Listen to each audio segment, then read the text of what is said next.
Llama la atención que hemos visto de nuevo muchos nervios en los mercados a pesar de la rápida actuación de las autoridades estadounidenses, pero parece que el mercado no se acaba de fiar. ¿De qué estamos hablando? ¿De una crisis de confianza?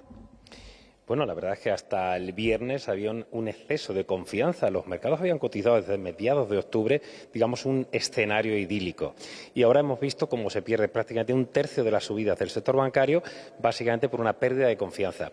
Pero para centrar el plano, estamos hablando de un banco mediano que no tiene a priori riesgo sistémico y con un elevado grado de riesgo. Es decir, hablamos de un banco especializado en la financiación de startups, venture capital y con un balance que pues se ha demostrado, obviamente con los problemas de liquidez que tuvo el viernes pasado perdiendo 1.800 millones de dólares, un balance de poca calidad. Si eso lo trasladamos o lo extrapolamos a Europa, entendemos que el Banco Central Europeo ha tenido mucho más control, o los bancos que tenían riesgo sistémico o estaban catalogados como tal y que solían hacer unas pruebas de esfuerzo, unos test de estrés, y esos bancos, los bancos grandes, esos bancos too big to fail, pues estaban bastante contenidos, ¿no?, por el regulador.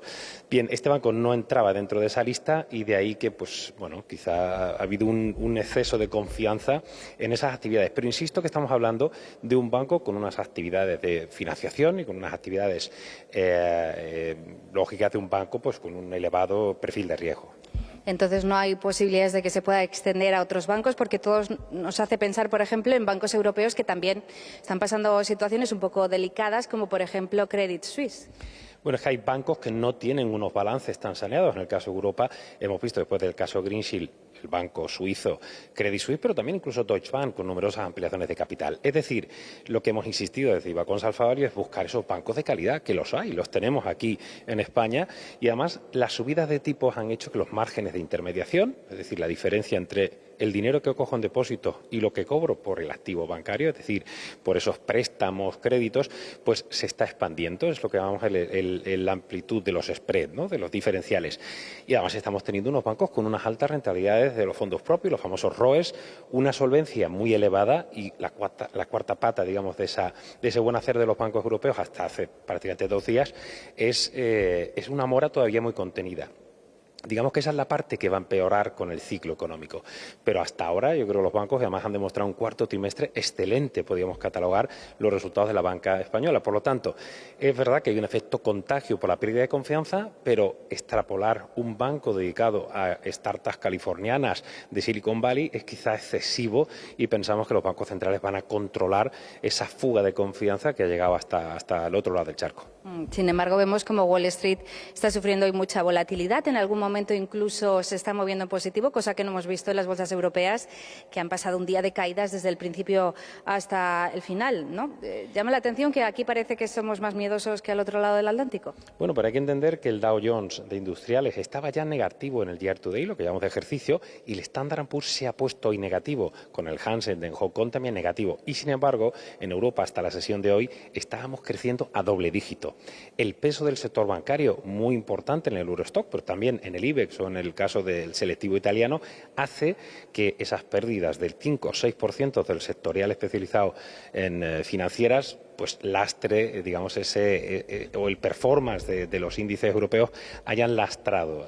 Pero insisto que teníamos desde el 12 de octubre, habíamos tenido una evolución extraordinaria y justificada con la subida de tipos. Esperemos que los bancos centrales no hagan un stop o no pivoten, como se dice ahora mucho en el argot, y sigamos subiendo los tipos. Es necesario que no olvidemos que lo importante es controlar la inflación y que este caso, aunque ha tenido ese efecto de pérdida de confianza, no es lo más relevante para el devenir de una economía que empieza a ser más restrictiva desde el punto de vista monetario y que hay que ajustar, sobre todo los inversores que nos están escuchando, ajustar sus posiciones a bancos y a empresas en sí que sean más sólidas porque vienen curvas en el camino. ¿Puede ocurrir entonces, como dices, Pablo, que la Reserva Federal estadounidense en la próxima reunión decida no subir tipos de interés como están planteando algunas casas de análisis a raíz de lo que está ocurriendo con los bancos?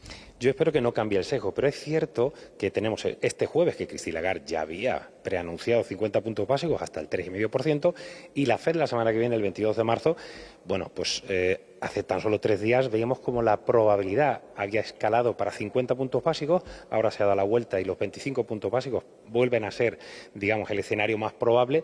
En cualquier caso, insisto, lo importante es que la FED no cambie su discurso de lucha contra la inflación. No olvidemos que, caso europeo, la inflación de un Reino Unido está en el 10,1%, de la eurozona en el 8,5%, Alemania un 8,7% y la subyacente española un 7,7%. Allí están más cercanos al 6,5%, pero aún así es más del triple del objetivo del 2%. Por favor, bancos centrales, sigan el camino restrictivo a nivel monetario, intentando pues aplacar o apagar esos fuegos que van a salir en un entorno algo más negativo para algunas entidades. Y por último, todo el dinero que estamos viendo que sale de las bolsas se está yendo hacia los bonos y hacia el oro, ¿no es así? Bueno, los bonos ha sido claro, es decir, hasta hace 2 días hemos tenido el T-bond norteamericano en el 4% y en el caso, del Bund nos hemos ido en el 2,7%. ¿Qué hemos visto? Que ha habido riesgo, que ha habido miedo y esa falta de confianza lo que ha provocado es salida de las renta variable y búsqueda comprando bonos y bajando por ende las rentabilidades. Y hoy el movimiento ha sido muy, muy abrupto. Incluso hemos visto una sesión el viernes pasado con el bono a 2 años norteamericano, yo diría que con una volatilidad extrema. El MOVE, que es la volatilidad de los bonos, y el PIX, en la volatilidad de la renta variable, están empezando a subir con fuerza, pero es que nos hemos acostumbrado, como decía al principio, a un best case escenario, un escenario idílico en el cual ni siquiera teníamos volatilidad.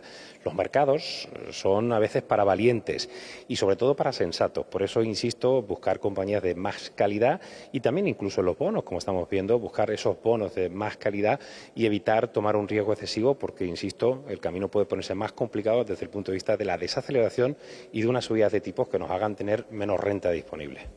Pues con esto nos vamos a quedar. Muchas gracias, Pablo. Una de las expresiones del día, ya lo han escuchado, es esa crisis de confianza, ese camino complicado y con todo ello les recordamos que el IBEX 35 ha perdido hoy un 3,5% y se ha dejado los 9.000 puntos.